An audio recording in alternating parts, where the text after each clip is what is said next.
A Arca da Aliança é, sem dúvidas, um dos maiores mistérios e símbolos de poder mencionados na Bíblia. Mais do que um artefato sagrado, a Arca carrega segredos de um relacionamento profundo entre Deus e seu povo. Mas o que ela realmente significava? Onde estará localizada atualmente?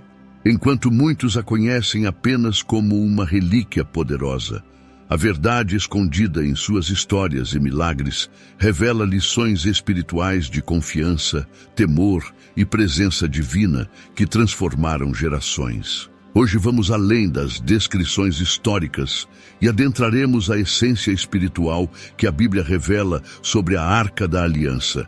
Fique até o final para entender completamente. A história da Arca da Aliança começa no Monte Sinai, onde Deus ordena a Moisés a construção de um objeto sagrado que representaria sua presença entre o povo de Israel. Em Êxodo 25, é descrito em detalhes o formato e os materiais que deveriam ser usados.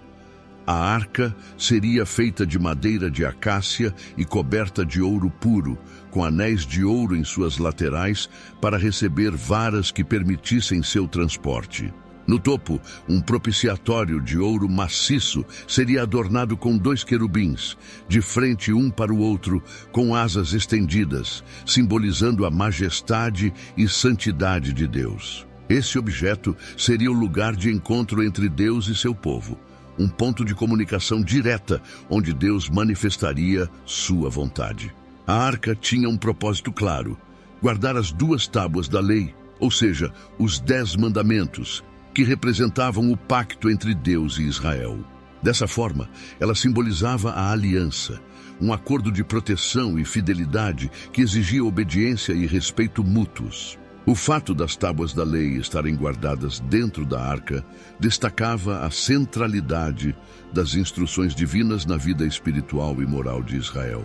Mais do que um simples objeto, a arca era o símbolo do próprio compromisso de Deus com o seu povo e do chamado para que eles vivessem conforme seus preceitos. O tabernáculo, construído como um lugar de adoração e reverência, foi organizado ao redor da arca. Apenas o sumo sacerdote, uma vez por ano, no dia da expiação, tinha permissão para se aproximar dela, revelando a profundidade de sua santidade e o temor com que era encarada.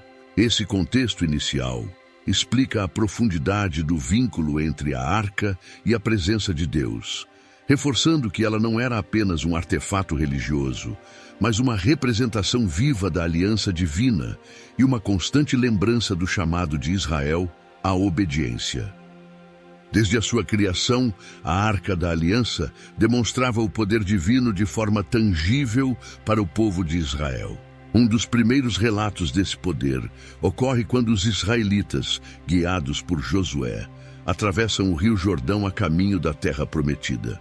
Conforme registrado em Josué 3, assim que os sacerdotes que carregavam a arca pisaram nas margens do rio, as águas se abriram, permitindo a travessia do povo em terra seca. Esse evento não apenas revelou a presença de Deus entre eles, mas também reafirmou sua liderança, tornando a arca um símbolo de proteção e guia em suas jornadas e batalhas. Outro episódio impressionante foi a conquista de Jericó. Em Josué 6, Deus instrui que a arca deveria ser levada ao redor da cidade, acompanhada pelo som das trombetas e pelo silêncio do povo. No 7º dia, ao soar das trombetas e ao clamor do povo, os muros de Jericó caíram, entregando a cidade nas mãos dos israelitas. Aqui, a arca se torna um símbolo de obediência e confiança em Deus. A vitória não foi alcançada pela força humana, mas pela fé e submissão ao plano divino, que manifestava seu poder em favor de Israel. Porém, a arca também trazia consigo uma santidade intransigente. Suas instruções de manuseio eram específicas, e qualquer violação resultava em consequências graves, como vemos em Números 4. Apenas os levitas consagrados podiam tocar na arca, e qualquer transgressão era considerada uma ofensa direta contra Deus. Esses cuidados e suas punições serviam para enfatizar a santidade absoluta da arca, lembrando ao povo de Israel que a presença de Deus entre eles requeria reverência e respeito. Em uma fase de guerra entre Israel e os filisteus, a arca foi capturada pelos inimigos, resultando em um período cheio de eventos sobrenaturais.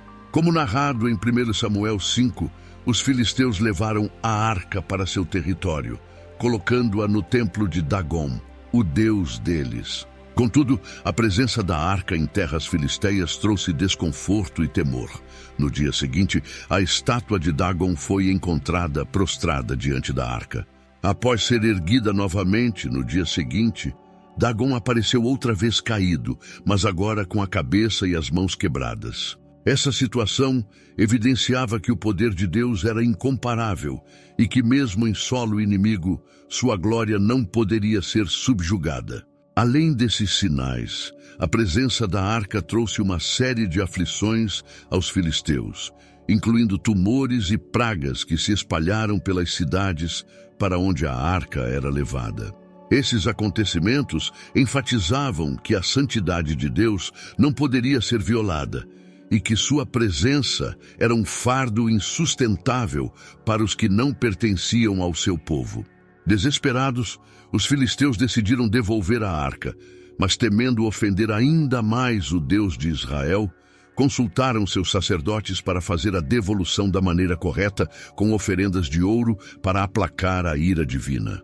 Assim, os filisteus colocaram a arca em um carro puxado por vacas e a enviaram de volta, sem guia humano, para ver se realmente era o Deus de Israel quem havia infligido as pragas. Como registrado em 1 Samuel 6, a arca seguiu diretamente para o território israelita, confirmando o poder do Senhor e demonstrando que, mesmo nas mãos dos inimigos, Deus jamais abandonaria seu povo. Esse episódio revela a santidade única da arca e o mistério de seu poder, que causava temor tanto entre os israelitas quanto entre seus inimigos. Quando Davi assumiu o trono, ele fez questão de trazer a arca para Jerusalém, a nova capital do reino. Esse ato teve um significado profundo, pois centralizar a arca em Jerusalém simbolizava a unidade do povo de Israel sob a liderança de Davi e, mais importante, reafirmava a presença de Deus como fundamento da nação. Em 2 Samuel 6, vemos a grandiosidade desse evento, mas também o rigor com que Deus exigia que sua santidade fosse respeitada.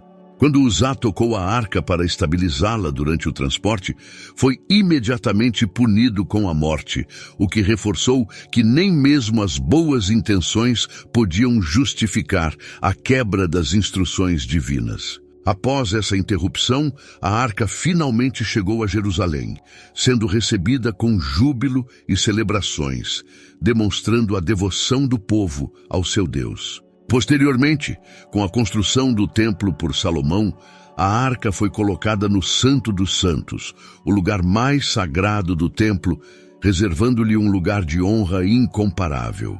No dia da dedicação do templo, quando a arca foi posicionada em seu devido lugar, a glória de Deus encheu o templo, a ponto de os sacerdotes não conseguirem ficar de pé para ministrar. Este evento consagrava o templo como a morada de Deus entre o seu povo e representava o ápice da unidade de Israel com o Senhor.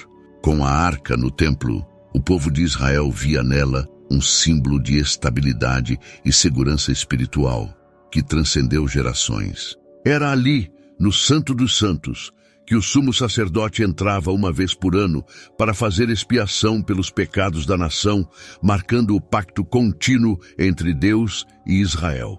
A centralização da arca em Jerusalém e sua integração ao templo não só fortaleciam o governo de Davi e Salomão, mas também consolidavam a ligação do povo com Deus, cujo pacto era representado pela presença sagrada da arca. O paradeiro final da Arca da Aliança é um dos maiores mistérios mencionados na Bíblia e permanece sem solução até hoje. Após a construção do Templo de Salomão, A arca permaneceu no Santo dos Santos por séculos, mas com a invasão babilônica e a destruição de Jerusalém em 586 a.C., sua localização foi perdida. A Bíblia não descreve o destino exato da arca durante essa invasão, e especulações se levantaram ao longo dos séculos. Em 2 Crônicas 35:3, é mencionado que o rei Josias instruiu os levitas a colocarem a arca no templo, mas não há mais detalhes sobre ela após esse período, aumentando as incertezas sobre seu paradeiro. Entre as teorias mais difundidas, algumas tradições judaicas e cristãs sugerem que a arca foi escondida pelos próprios sacerdotes para protegê-la dos invasores, talvez em cavernas nas proximidades de Jerusalém, ou mesmo em áreas remotas, como as montanhas do Sinai. Outra hipótese aponta para a Etiópia, onde a Igreja Ortodoxa Etíope afirma que a arca foi levada e permanece guardada até hoje. Contudo, essa alegação não foi verificada, pois a igreja que supostamente a abriga mantém estrita confidencialidade e não permite acesso a visitantes.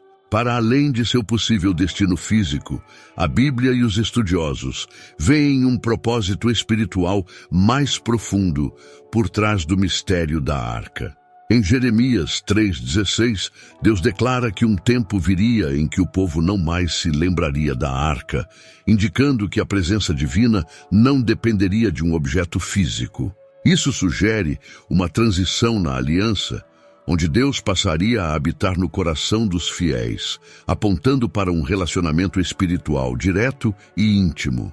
Esse desaparecimento misterioso, portanto, leva a uma reflexão sobre o verdadeiro propósito da arca: ser um meio temporário que, ao cumprir sua função, abre caminho para uma comunhão espiritual mais profunda com Deus.